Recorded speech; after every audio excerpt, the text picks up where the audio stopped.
Savadikap, Mr. Natapong Kunakornwong. My name is Professor Lars Meyer-Waarden. I'm professor in management science, professor in marketing at Toulouse School of Management, and I'm the director of different dual degree master degrees in Thailand, Hong Kong, and Shanghai, and I'm the director of the Doctorate of Business Administration of the Business Science Institute in Thailand and Vietnam.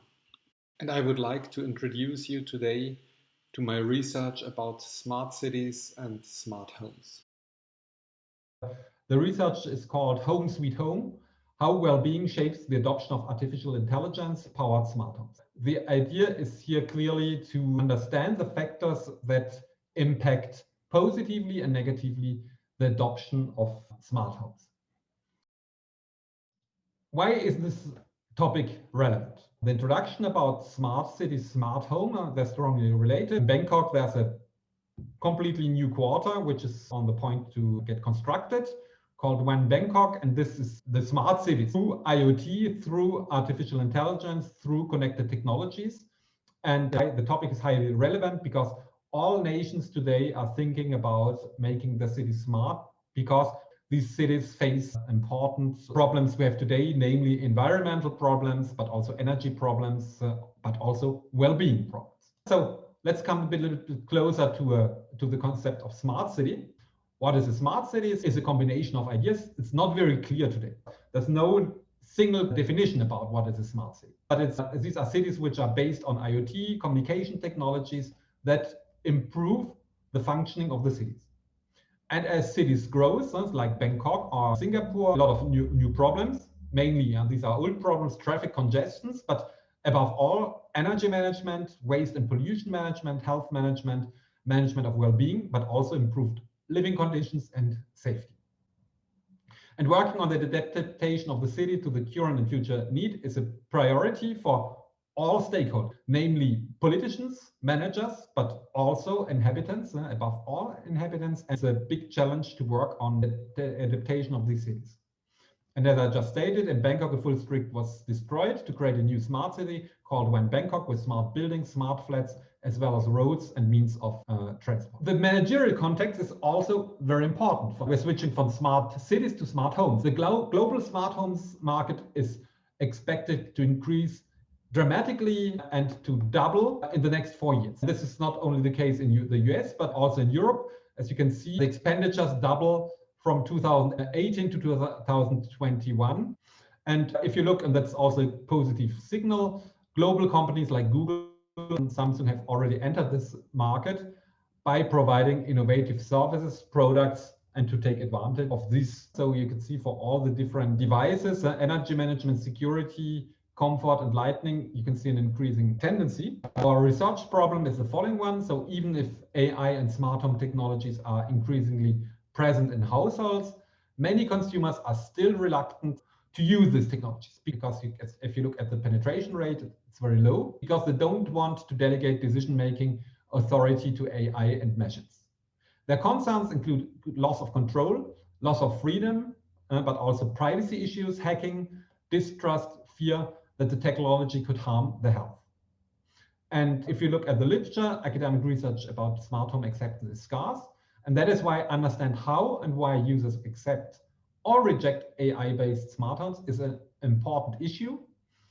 And it is important to understand the consumer perceptions of these technologies.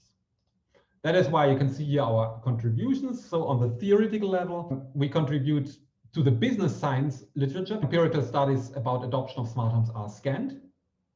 Our research question is which cognitive and affective factors influence the adoption of smart homes?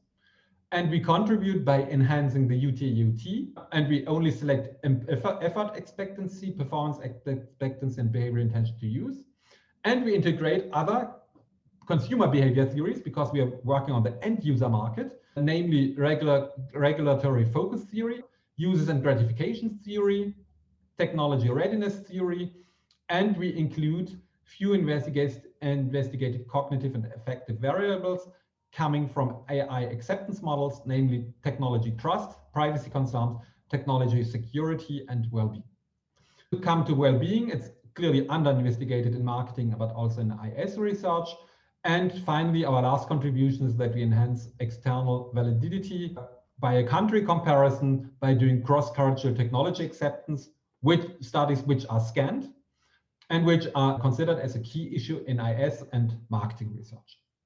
And from the managerial point of view, we show factors that influence well-being to develop better smart homes. We show how to understand consumer expectations to improve smart homes and devices, and we improve targeting strategies. So let's do a short literature review. First of all, let's review the concept smart city, to come then to smart home, which will enable us to see then our conceptual model. So what is a smart city? A smart city monitors and integrates critical infrastructures, that is roads, bridges, tunnels, transport systems, airports, water, energy, smart flats, to optimize the resources and to prevent maintenance activities, and to monitor security and to create well-being to the city. It works on a technical infrastructure based on IoT, which is connected to a physical infrastructure, information, communication technology infrastructure, social infrastructure, business infrastructure, in order to leverage collective intelligence, but also well-being and participation, political inclusion and participation, and in order to improve environmental quality. Research is done in the different domains, so e-commerce, so economy, mobility, government, so democratic processes, people, that is very important now at the time of COVID, home working, but also education, living, smart homes, and this is what our research is about smart homes, and environment. So we position clearly ourselves in the context of smart living or smart homes. Which brings me to the definition of a smart home. So a smart home is an intelligent residence equipped with communications networks, linking sensors, AI, IoT, and domestic household devices that can be remotely monitored, accessed, or controlled, and which provide personalized services that respond to the needs of the inhabitants to promote comfort, but well-being, security, and entertainment. As you can see, always the concept well-being is very important. It collects real-time data, big data, that is analyzed by AI in order to offer personalized solutions for the residents. For example, self-learning thermostats, security systems, smart water, and so on.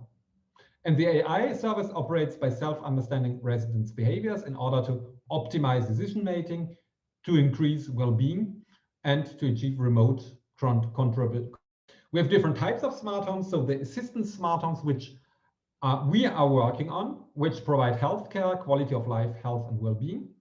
We have the surveillance smart homes, which forecast disasters or security interventions. For example, if you take the example of Thailand, residences which are in earthquake areas, or Indonesia, it's even more dramatic.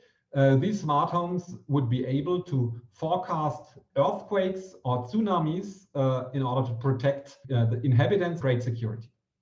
And you have the environmental smart homes, which aim at improving energy efficiency. So let's come to our conceptual framework. So we use different theories. We use UTAUT, to which I come in some instance, but we use another theory, which is called regulatory focus theory, that argues that there are two types of goals when we take decisions to purchase new products or new technologies. There are the utilitarian, prevention-oriented goals, in which we find ease of use, performance, and security and protection.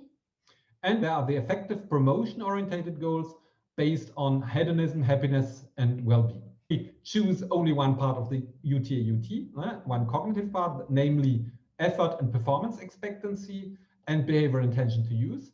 That follow regulatory focus theory, utilitarian prevention-oriented goals, and UTAUT with few investigated variables coming from AI and service robot acceptance theory, namely technology, trust, and security, privacy concerns, which correspond to utilitarian factors of the regulatory focus theory. And we introduce promotion-oriented motivation variables such as well-being, which are very important assets in marketing and IS research. Which brings me to our model. So we have here the basic reduced UTAUT. You see that effort expectancy, according to literature, impacts Performance expectancy, so the perception that the use of a smart home is simple and effortless, should positively impact performance expectancy. That is the perception that the use of a smart home enhances user performance. On the affective path, we introduce subjective well-being, which is the personal state of mind linked to different factors, which are physical, psychological, medical, social, spiritual, economical, self-realization, harmony, happiness. So you can see well-being is a very complicated, large concept, depends on individuals. If we connect this to a smart home, we can think that clearly smart home should increase physical well-being, but also psychological well-being, medical health. If you monitor the chronic diseases, for example, economical well-being, because it might reduce the expenditures for energy, overconsumption, pleasure and self-realization, because you should have hedonistic devices such as, for example, home cinemas or home videos, home music. These are mainly dimensions which should be linked to well-being related to a smart home. And you can see this is an affective factor according to the regulatory focus theory. And according to literature, well-being impacts positively intention of usage of technologies. So we suppose that this should impact positively smart home use. Performance expectancy should impact well-being, because the more we enhance our performance, the more we win time. This should give us free time to use this to our leisure activities, which in turn should increase subjective user well-being. Then we consider that trust is, again, according to the regulatory focus theory, and cognitive factor, which should impact subjective well-being. The more we trust, the more we reduce uncertainty and perceived risk. And this should increase psychological well-being, which in turn increase behavior intention of usage of. And trust itself should also, due to reduction of perceived risk, should impact positively behavioral intention of usage. Privacy concerns, which are the concerns about the flow and control, collection of storage and sharing of personal data, should negatively impact trust to technology. This is confirmed by literature, Hong and Tong. And on the other hand, technology security, which is the capacity of the technology to be reliable, to keep the users physically and mentally safe in a given situation, and how it reduces human errors, should impact positively trust. So the more we increase technology security, the lower the perceived risk, and the higher should be the perceived technology security of the smart home. Then we consider culture. As we said, we do the study in China, France, and Germany. There are different cultures. What is culture? It's a belief system that shapes individual schemas about the world around them, that plays a subtle, powerful role influencing our social behaviors. So clearly, the behavior between a Chinese customer and a German customer should be different. We used actually the conceptual model of Hofstede. And here's our full conceptual framework. So you can see the summary of our hypothesis. So you see the cognitive path, effort expectancy, performance expectancy, and behavioral intention of use, which is the UTAUT framework. And we have here our other framework with trust, privacy concerns, and well-being, which is new in the model and our main contribution, and the impact on behavioral intention of use. And we use culture as a moderation, France versus Germany versus China. And we test also if there are differences in terms of gender, age, occupation, and IoT usage and experience. This is our sample, 300 persons, 102 from France, 88 from Germany, and 111 from China. We have a quite equilibrated sample, almost half women and men, which is not too young, it's 37. And before the survey, respondents looked at a video about smart home and its usages. We the choice of existing scales, which were all satisfying in terms of reliability, because these are the results. So you can clearly see that most of our hypotheses are confirmed. In line with UTAUT, effort expectancy impacts performance expectancy very positively and significantly. Performance expectancy impacts behavioral intention of usage highly positively and significantly. Subjective well-being, in line with our hypothesis, impacts positively behavioral intention to use smart homes.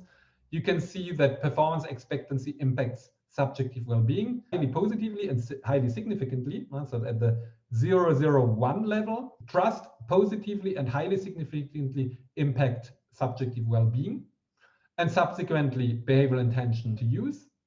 You can see, in line with our hypothesis, that privacy concerns negatively impact trust highly significantly, and you can see that technology security also highly significantly and positively impact technology trust. So we confirm all our hypotheses. You can also see our control variables, that very few are significant, but you can see actually IoT ownership. If people already use IoT or smart connected objects, this positively impacts behavioral intention of use. So we have a kind of proxy of user experience. You also see workers are negatively correlated to behavioral intention of use. This means that the lower the social status, the lower the probability of intention of use, which is also intuitive because these smart homes are probably expensive and workers are probably less familiar and less educated to these technologies.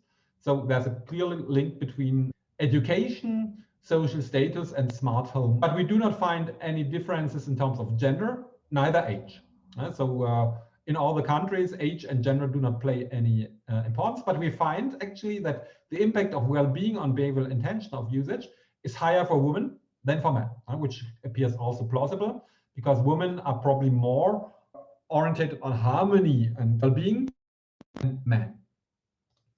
Then we compare our results by country, and we see actually privacy concerns are negative in all the three countries. And so the link of privacy concerns on trust is negative, but only significant in Germany and France, and highly significant in Germany and highly negative in Germany. This shows that by decreasing order, Germany, the impact of privacy concerns on trust is most negative in Germany, followed by France, and not significant in China. And we can also see that also the impact on trust on well-being is highly significant and higher in Western civilizations, France and Germany, than feminine societies than in masculine societies such as China. And we find that performance expectancy on behavioral intention of use is only significant in France and Germany. And we can see that the impact of effort expectancy on perceived performance expectancy is higher in China, in countries which are lower technology orientated than in countries which are higher technology oriented. This means clearly that in developing countries, effort expectancy is more important than performance expectancy, whereas in developed countries, performance expectancy is more important than effort expectancy. And you can also see that here again, in feminine and developed countries, subjective well-being is highly significant and positive in France and Germany, also positive in China, but the impact is much lower than in developed countries. We confirm here with the deviation analysis, the link from effort expectancy on behavioral intention of use goes through performance expectancy. And so this is actually confirmed by UT. You can also see that privacy concerns with trust are very important concepts because there's an indirect link from privacy concerns on intention of use, negative impact. You can also see here again that there's a negative impact via trust, well-being on intention of use. So we actually confirm creating trust is a very important mean that enables to decrease the negative impact of privacy concerns. Or creating well-being is a very important concept because it enhances trust and it decreases actually privacy concerns.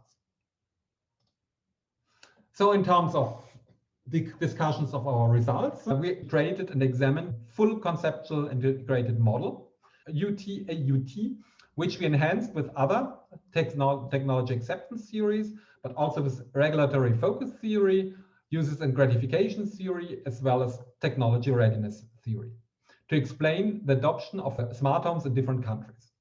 So first of all, we confirm that the regulatory focus theory perfectly fits for technology acceptance, because we show that there are two complementary types of goals or paths when taking decisions to adopt technologies.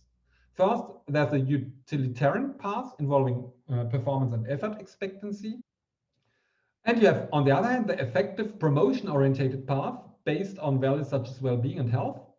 And we show that then the promotion-oriented path, beyond performance and effort expectancy, consumers look for well-being while using technology and smart home technologies. Users are searching for positive feelings and well-being when using technologies. And this is particularly relevant when looking at smart homes, because smart homes aim at creating well-being and health. We show that well-being is even more important than environmental benefits, because most of research shows the importance of environmental benefits, but we show that actually well-being appears to be even more important. Another utilitarian and prevention-oriented path runs from perceived technology security to behavior intention of usage via the mediator trust. Trust is a very important mediator between security and privacy concerns and behavior intention to use. So subsequently, the promotion-oriented path goes from technology trust that influences positively well-being through a decrease of perceived risks. And this has a positive impact on behavioral intention of use of smartphones. And we have another utilitarian and promotion-oriented path that runs negatively from privacy concerns to behavioral intention of use of smartphones via technology trust and well-being. So in summary, to increase technology trust, we have to offer data-secure smart homes and the control without technology risk. Prefer safe smart homes to fully automated smart homes, because they want higher technology security, which leads to more trust, which impacts positively well-being and subsequently behavioral intention of use. To come to our cross-culture analysis, we enhance the validity of our results because we found a lot of common points between the three countries, but we also found some differences in terms of uncertainty avoidance and masculinity and femininity, which appear very interesting for new technology adoption, such as smart homes. We found that countries with high levels of UA, clearly Germany and France, are less likely to take risks and thus have higher resistance to change and intolerance to technology. So as they perceive more risk, they're more reluctant to adopt new technologies. Whereas on the opposite side, countries with low levels of UA are more likely to take risks and more likely to adopt technologies. So therefore, in Germany and France, high levels of UA increase the negative impact of privacy concerns. So that people even perceive more important privacy concerns. Whereas in China, an Asian country based on Confucian culture, having lower levels of UA, perceived privacy risks prove to have no negative impact on trust and well-being. And this is also in line with literature. And this could be also explained by the legal context, because in Germany and France and Europe, we have the General Data Protection Regulation, which is a legal context, which is lacking in China. So in China, the users pay less attention to privacy protection because they're less protected due to legal issues and because of legal deficiency to protect the privacy or data collection. That is why people are less concerned in China due also to these legal problems. And in France, a feminine society, dimensions like trust and subjective well-being have importance than in China. High level of motivation for achieving trust, well, happiness in developed countries such as Germany and France, or feminine countries. On the other hand, in developing countries such as China, which are at early levels of technology and network readiness, they are more prevention and task-oriented problem solvers, and thus tend to focus more on performance and effort expectancy. And finally, we found also the moderating role of technology readiness and network readiness. It plays a major role in adopting smart homes because technology readiness fosters innovativeness, and so openness to innovation, and reduces discomfort and insecurity, and is thus positively associated to technology acceptance. So that is why consumers in countries with high technology readiness are more likely to adopt new smart home technologies than the counterparts in countries with lower technology readiness. In terms of managerial contributions, we show how advertising and positioning of smart homes should be done according to the different variables antecedents of adoption, namely effort expectancy, ease of use, performance expectancy or perceived usefulness, or protection of physical devices and privacy. We see that cost effectiveness is important, so performance expectancy, as smart homes should make save energy, time, and money as well. We show above all the importance of health and well-being related indicators, improving comfort, convenience, and health. We show that smart homes should be reliable, easy to use, and controllable, and provide privacy due to secure data storage. So in order to maximize consumers' intention of use, AI-based smart homes, we recommend that managers should focus on 3 key variables: the smart home's perceived technology security, trust, and consequently users' well-being. And we finish with the limits and the future research directions. First, our sample may not perfectly represent the actual smart home target market, as only persons who do not already use a smart home. Very few people today use smart homes. It's only the beginning. So this is one major limit. Therefore, future studies should include real smart home users that might already use smart homes. Another limit is related to our data. It's only a cross-sectional study that is only done at one point of time and not longitudinal study, and does not measure long-term effects. Therefore, future studies should be done over the long term with regular measurements to capture long-term causal effects, to measure it at different points of time. Beyond that, we have also methodologically flaws. So respondents only express their views on smart home technology after watching a short video. This is not enough because clearly it does not really guarantee that people really understand the concept of smart home. Therefore, future studies should be carried out with innovative methodological approaches, with real smart homes, virtual reality, as well as simulation, and put respondents in actual real-life situations. This is actually what I'm doing with a DBA student. He's working for AC Assets in Bangkok, and hopefully we might test, he's working on smart homes, and hopefully might test a model or a slightly different model with real smart home users in real smart homes which exist in Bangkok. And although we acknowledge the important role of culture, our measure of culture is really simplified. So the Hofstede framework is criticized. So it would be interesting to introduce other dimensions which might be more relevant, just for example, collectivism versus individualism, social influence, or power distance, long-term orientation. That is why future research should absolutely integrate other dimensions of culture. Carp for your attention. I put you my PowerPoint presentation and also the article we wrote about the topic of smart homes. If you're interested, I have also written other articles about technology acceptance, namely autonomous vehicles, other technologies like chatbots, which are based on artificial intelligence. And I'm looking forward to discussing with you next week on Zoom and to answer to your questions and to answer all the questions you might have to the topic. We can also discuss the thesis topic of Dirk. So I'm really looking forward to meeting you very soon. Carp.